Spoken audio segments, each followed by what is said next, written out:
Okay guys, I just finished watching Ring of Honor's 10th anniversary show. This was a pretty good pay-per-view, especially for the price tag of $10. I mean, this was a great deal, amazing show, and some of these wrestlers, they're just so talented, it's unbelievable. If anybody gets a chance to see a Ring of Honor live show, it is awesome. And I would definitely recommend checking them out live because you will be amazed at some of the stuff these guys can do. But this is the Ring of Honor 10th anniversary show, Young Wolves Rising. And Kevin Kelly and Nigel open the show. Nigel says it's 10 years ago that sports entertainment took over, but Ring of Honor and a small group proved that pro wrestling wasn't dead. They recap the All Night Express promos from television, and then we have All Night Express versus World's Greatest Tag Team. They kind of start the show off, and the guys are throwing streamers back and forth at each other. World's Greatest Tag Team are definitely heels, and they work over Rhett Titus's injured leg. Eventually Kenny King gets the hot tag. Kenny King and Shelton Benjamin, they trade roll-ups back and forth, and eventually Kenny King gets him in the final roll-up, giving the win to the All Night Express. I thought this match was okay. It didn't really wow me. Then again, I wasn't very excited going into this one, but overall it was okay. It wasn't very impressive though. Nigel McGuinness talks about Bryan Danielson, or Daniel Bryan, and the impact he had on his career. Mike Bennett with Maria and Brutal Bob comes out. Bennett cuts a promo on the New York fans. They all chant CM Punk. Homicide comes out and attacks him. Homicide goes for a dive, but Brutal Bob jumps up to take the hit. Bennett tears off Homicide's Yankees shirt. And Homicide's, because of the CM Punk thing with Maria and the fans always chanting CM Punk at her, or sloppy seconds or something like that, Homicide signals for a GTS, and he hits the GTS on Bennett. Brutal Bob has to hold Maria back because she's all pissed off. Homicide starts taunting Maria, and Bennett gets a roll-up on him for the win. Homicide attacks him after the match, and Brutal Bob runs in and gets taken out, leaving Maria in the ring with Homicide. Bennett and Brutal Bob grab her, and they try and pull her out, but Homicide and Brutal Bob and Bennett kind of have a tug-of-war with Maria, and they eventually get her out, and they leave. Homicide cuts a promo. He starts a Yankees chant. He then puts over Ring of Honor, and that was it. I thought this was another okay match. Nothing really impressive here. They did have Homicide and Amazing Red on the show, and it's cool to see guys who help build Ring of Honor up, but this match wasn't very impressive at all. And I kind of knew Bennett would win going in. Homicide was really just brought in to put him over, I think. But kind of like Chris Hero did with Roderick Strong at Final Battle. So this was an okay match. Then Eddie Kingston comes out for an interview with Kevin Kelly. Kevin Kelly says Ring of Honor wants to work with other promotions, and the first one they're going to work with is Chikara. Eddie says it was great to see his friends again, and he was really excited to see Davey Richards. He says he has an idea, and then we hear Davey's music start, but Kevin Steen comes out. And Steen's got this tennis racket like Jim Cornette used to use all the time, and he's wearing this tuxedo shirt, and he's eating a banana. And he just kind of walks down to the ring, and Steen asks Eddie, when did he become such a bitch? Steen goes off on one of the fans outside who's chanting stuff at him, like show your tits, and Steen says, I'll shut your mouth with my genitals, and it was just great improv stuff here. But he brings up Cornette taking over Ring of Honor, and how once Cornette took over, we didn't see Eddie Kingston anymore. He disappeared. Steen says that everyone would like to see him and Eddie Kingston team up and take over wrestling. They could take down Chikara. They could take down Ring of Honor and rebuild it. Eddie says he doesn't want to destroy Chikara or Ring of Honor, and he isn't about destroying anything. Steen says Ring of Honor was the best company until Cornette took over, and he says Chikara is a bullshit Mickey Mouse promotion. Eddie Kingston goes crazy. He's the champion of Chikara, and he gets really mad. He gets in Steen's face. Eddie says he lost his wife and kids for Chikara. And Steen says he didn't come to fight him, but plans change, and then the two of them start brawling. Officials come out to separate them, Eddie's on the outside of the ring trying to get back in. He left his belt in the ring, so Steen in the ring takes the belt and he acts like he's going to piss on it. And all of a sudden these Chikara guys come out. These 3 guys, they start attacking Steen, and they all brawl on the outside. Then one of them gets in and hits a dive onto all of them. Steen gets up, he grabs his tennis racket, and they all start brawling into the back. So this was pretty good. Then we have the House of Truth, Elgin and Roderick Strong versus TJ Perkins and Amazing Red. This was an awesome match. Elgin looked really good here, I thought. I think he's a great wrestler and could really be a big monster in Ring of Honor. And he looked awesome in this match. Amazing Red hits a dive on Elgin, but he actually catches him. So TJ Perkins runs and hits a dive onto both of them and knocks him into the guardrail. Then TJ and Amazing Red, they get in the ring and they both hit dives onto Truth and Roderick on the outside. TJ gets Elgin up onto his shoulders, and the announcers are putting over how much strength that takes, but Elgin powers out, and Amazing Red jumps off the top and he catches him into the Alabama Slam. He hits it into the backstabber by Roderick, and Truth Martini is holding on to TJ's leg. So the House of Truth gets the win on Amazing Red. Like I said, this was a great match. At the end, Amazing Red gets a "please come back" chant, and all guys looked awesome here. I thought Elgin really stood out, but all these guys looked great. They replay the Embassy promo from last night's TV. We have Jay Lethal versus Tommaso Ciampa for the TV title. Ciampa's still undefeated, so there was that kind of suspense for this match. Lethal hits a dive on R.D. Evans, and the announcers are putting over this time limit. With the TV title, you get 15 minutes for the match. And I started to wonder, because the announcers kept bringing this up. So I started to think, is this going to lead to the finish? Because that way, Lethal keeps the TV title, and Ciampa doesn't lose his undefeated streak. So the way they kept bringing that up kind of gave some of the finish away. But anyways, they had an okay match. Jay Lethal's hair is wild. It has to be seen to be believed. His hair is amazing. I don't know. You just gotta see it. It was crazy. But Ciampa hits 3 knees to the face on Lethal. Lethal gets up when he goes for a 4th and hits a super kick on him. The announcer said they got 3 minutes left. Ciampa hits a Celtic Cross on the apron. This looked crazy. I thought Lethal suffered a concussion for sure. This was just very painful looking. They almost get counted out, but they both get back in the ring. There's 1 minute left. The Embassy starts attacking the ring. Jay Lethal throws them out. Lethal goes off on Ciampa, just starts punching him and chopping him and going crazy.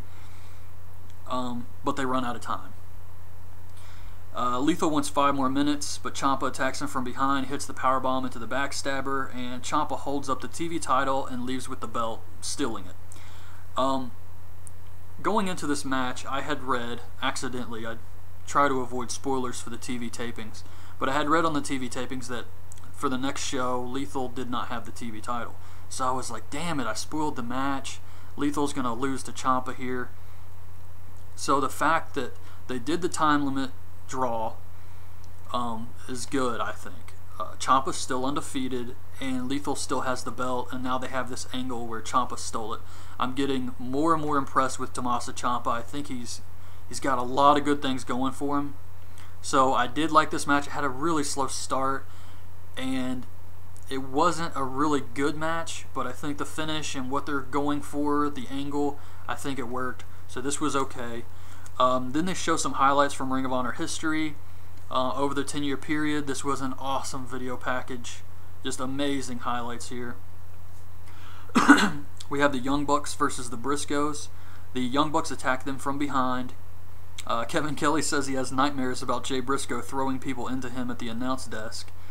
The Briscoes win with the Doomsday Device. Both teams looked great. I know that during the match, Kevin Kelly was kind of talking about Twitter, saying if you guys have any opinions on this, or send me a message on Twitter who you want to win. I did send a message to him on Twitter, but he did not read it over the air. He read a bunch of them over the air, though. So I thought that was okay. But yeah, this was a good match. I got a lot of stuff right from my prediction show. And then we have Kevin Steen versus Jimmy Jacobs in a no DQ match. Probably my favorite match of the night. The main event was great too. It's hard to pick between the both of them, but I really did like this match. Steen comes out. He's got his tennis racket with him. Jimmy Jacobs comes out with Steve Corino. Corino says that this has gone on way too long and it's gone too far. He says Steen beat his ass at Final Battle and he hasn't wrestled since. Corino says that people cheering for Steen will take this company down. He says that there will be no match tonight. He's not going to let Jacobs go down this road. And Steen grabs the mic and says he's disappointed, but Jacobs attacks him from behind. The match starts. Just some highlights and high spots from the match here. They fight up to the ramp, and Steen gets on the railing. Jacobs grabs him and tosses him onto the ramp. It was a sick bump. Then Steen starts ripping down the barricades where it separates the fans. And he pulls one down and he body slams Jimmy Jacobs onto it, and he pulls a second one down. And this poor girl, there's a fan, and I don't know how this happened, but she was like clutching the barricade or something, and Steen just pulls the damn thing down, and she falls into the aisle where the wrestlers walk down. And it was just, oh god, so embarrassing. So he slams Jacobs onto this one. He pulls down a third. He goes for the slam, but Jacobs reverses into a tornado DDT. Then Jacobs sets up a table on the outside. Steen starts powerbombing Jacobs into the ring apron. He does it again in front of Corino. Jacobs hits a spear off the apron onto Steen through the table. Jimmy Jacobs sets up 2 chairs, standing chairs in the ring, and he goes for sliced bread, but Steen reverses it and just throws him through the chairs. Jacobs pulls a spike out from his boot, and Steen ducks, hits the F5, but Steen doesn't pin him. Instead, he sets up 2 more standing chairs, but he puts the backs together, like he's trying to break Jimmy Jacobs' back. Jacobs escapes and stabs Steen with the spike, busting him open, and Jacobs just immediately sees the blood coming from Steen's head, and he drops the spike, and he's like, oh, what have I done? I've let Steen turn me back into the old monster that I used to be, and he can't believe it. But Steen picks him up, and he low blows him, and he hits the F5 onto the chairs. And oh my god, this looks sick. These chairs, the backs are together, so you have this the middle part right there going straight into Jimmy Jacobs' ribs. It was so sick. Steen pins him, gets the win. Steen wipes the blood from his head onto Jimmy Jacobs' shirt, and on his way out he wipes the blood from his head on a fan sign, and it was just a good match. I thought Corino versus Steen at Final Battle was better, but this match was still really good, and I liked it. One of my favorites on this show. So we get the main event, which is Eddie Edwards and Adam Cole versus Kyle O'Reilly and Davey Richards. Davey's got his New Japan Pro Junior Heavyweight Tag title with him, as well as the Ring of Honor World title. They start off trying to keep Adam Cole and Kyle O'Reilly from wrestling each other, and Eddie Edwards and Davey Richards from wrestling each other. But eventually, they all start wrestling each other's old teammates. This was a very technical match. Some great wrestling here. One funny thing is, all night the fans in the building are chanting, yes, yes, yes, like Daniel Bryan or Bryan Danielson, and they just kept doing it. And at one point, Kyle O'Reilly gets Eddie Edwards into a crossface, and then everybody starts doing the yes chant. It was awesome. But Richards gets Cole in the ankle lock, and Eddie goes to break the hold and starts slapping Davey, but Davey refuses to break the hold. Then both guys, Eddie gets Kyle in the single leg Boston Crab, and Richards gets Cole in one, and they're both facing each other. So they're trying to submit the other guy's partner, and then they start trading slaps. This was a cool spot. Cole and O'Reilly start trading shots on each other, just hard hits. Adam Cole and Davey Richards and Eddie Edwards and Kyle O'Reilly both suplex each other over the ropes to the outside. Eddie has these... I noticed at one point that Eddie had these huge scratches on his back.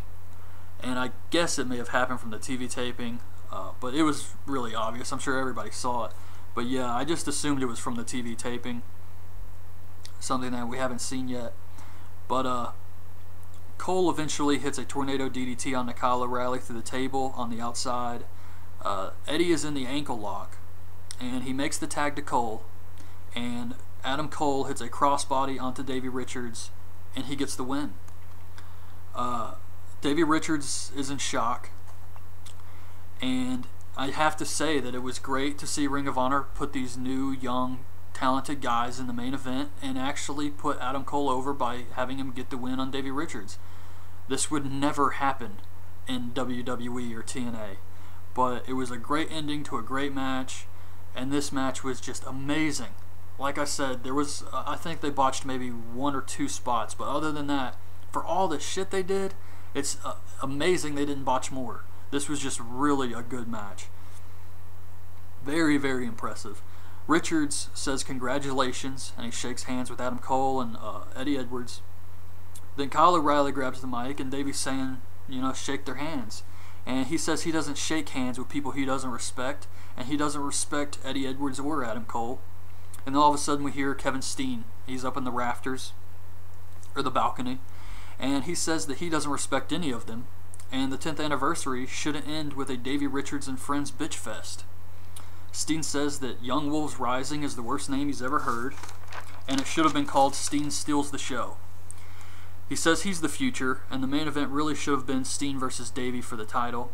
Steen says he knows Davey's not afraid of anything, but Jim Cornette's terrified of Steen, and Davey Richards is the only person who can change his mind.